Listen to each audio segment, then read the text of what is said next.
We're back at 8:09 now with some surprising claims being made by Michael Jackson's sister, Toya. She dedicates a large portion of her new book, Starting Over, to her brother and his death, including Michael's fear that he would be targeted in an assassination plot. Toya Jackson joins us in our studio. Toya, it's nice to see you again. Good morning. Good morning, Matt. How are you this morning? I'm doing well, thank you. And you know that now that this book is coming out, a lot of people are going to be talking about what's in it. Let's start with this idea. You write, Michael had confided in me years earlier that he feared assassination by those who wanted to steal his valuable publishing catalog and estate.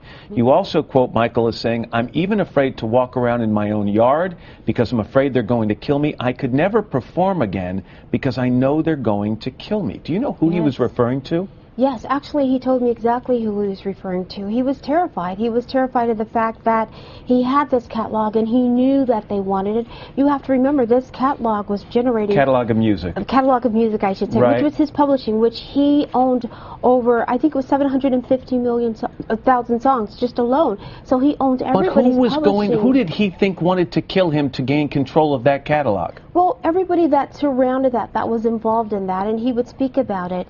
And he was very afraid, and he said it was just a matter of time. He knew that it was going to happen. But when he first told me, I was, Michael, come on, that can't be true. And I didn't truly understand it in the beginning. But the more he explained it, the more I understood. But not only did he tell me, he told my mother as well. But one of the things that struck me, Toya, when he said he was afraid to even perform, yet we know at the time of his death, he was rehearsing for a major tour overseas. So what was the problem? He apparently had lost that fear. No, he didn't lose that fear. What it was he was in a catch-22 where he knew that he had to perform, and he had to perform 10 dates because he was given so much that said, okay, I'll do this and only the 10 days, and then that's it. So all the attention being paid to Dr. Conrad Murray for the death of Michael, you say he is the fall guy for a much larger plot. You write, quote, I decided to investigate Michael's death and go public with what I found, with the hope of getting justice for Michael by identifying those who really killed him. And yet in the book, Toya, I couldn't find anywhere where you actually name someone or give proof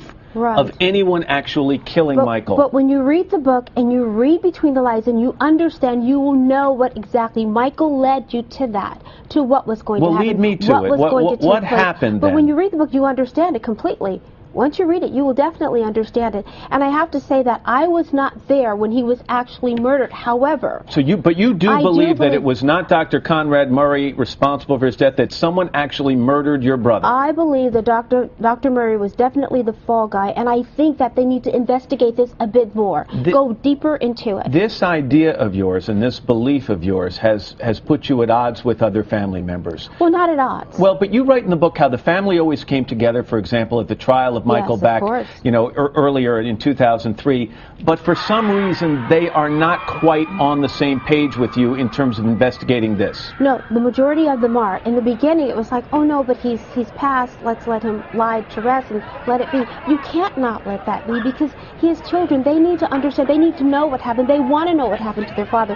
They were there. Have you gone to the police now with information that you've uncovered in your own investigation? Are they now looking in a different area? Oh, in the beginning, I was with the detectives right there with them, and I wanted the surveillance camera. I want to know everything and everyone who came in and out of that house, and they said once we get everything done, we will let you know. All of a sudden, that's eradicated. They erase it, but leave just the first 3 or 4 minutes there. On the subject of the trial, of the situation your brother found him in, on two separate occasions with accusations of molestation, you held a news conference, I think it was in Tel Aviv back in 1993, and you said some pretty important things. You said, quote, I can no longer be a silent collaborator of his crimes against small, innocent children. Absolutely. You now say that you were forced to say that by your former husband, Jack Gordon. How could he force you to say something so damning about your brother?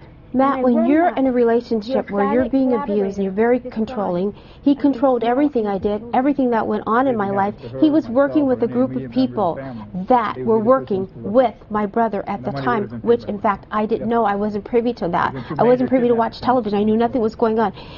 When I went on television and said my brother was wonderful, he would never do anything like that, he hated that. The next day, you get on, went to Tel Aviv, he said I was going on a vacation, and I thought that there was an award show. We drove up, all these cameras, and people were there, and they were there for me. I didn't know. So you've had a complete change of heart in terms of your brother's situation with molestation? Never had a change of heart. I always knew that he never did that, and that's one thing that Michael and I discussed and talked about, because I had to speak to him about that. And he says, LaToya, you don't have to mention that.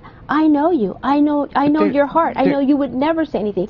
I know he was making you do this. Michael knew more than I thought. He would call me and tell me to get away from him, that Gordon's going to murder you, I promise you. I said, but Michael, he's not. What I want to say, he would tell me if I didn't do what he wanted me to do or say, he was going to kill Michael. You have also in the past made comments about your father, Joe, accusing him of molesting you and other forms of child abuse.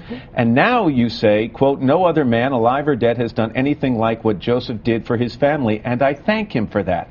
So is this a contradiction? No, it is not. I thank my father. My father did a wonderful job of raising all of us. And I have to tell you that when you're young, you see things differently than when you get older. When you get older and you have children and you're used to your nieces and nephews, you understand why your father disciplined you the way he did. You understand. Back then, parents beat their children back then. They don't do that today. If you do it today, you're going to jail. But you stand by the comments you made about molestation and child abuse. My father is a very wonderful man, Matt. I have to tell you something. And my father's getting older. I love him with all my heart. Michael loved my father at the end of the day. People are showing footage of Michael speaking about my father the way he thought many years ago, but at the end of Michael's life, he called my father several times, wanted him there. He even told his children, call Grandpa, he will help me get out of this situation. I'm out of time, but I just want to make sure, you standing by your original statements about your dad? My father's a wonderful person, and he always will be. He has a great heart, and yes, I do love him, and I do care for him a great deal. LaToya Jackson. LaToya, it's good to have you here.